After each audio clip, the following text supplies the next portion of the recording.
Here in the works, but it seems a final chapter of BP oil spill has come to a close.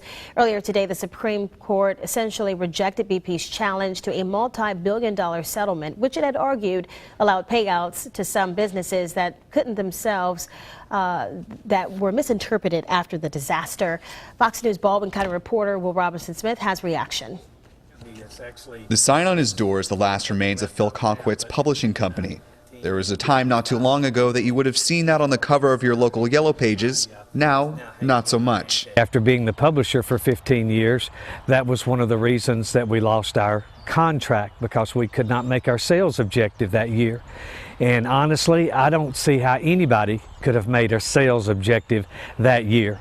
The explosion of the Deepwater Horizon drilling rig nearly 5 years ago had a huge impact for Colquitt. Many of his clients were along the beachfront, and nearly 200 pages of his ads seemed to vanish in an instant. It was a crushing blow to his bottom line. When they're looking at paying their electric bill or paying for an ad in the telephone directory, they paid their electric bill.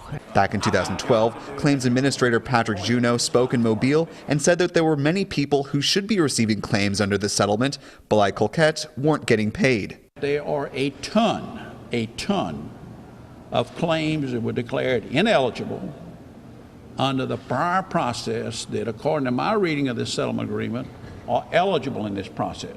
However, the Supreme Court ruled today that BP is responsible for paying out on all the claims that were correctly filed according to the settlement.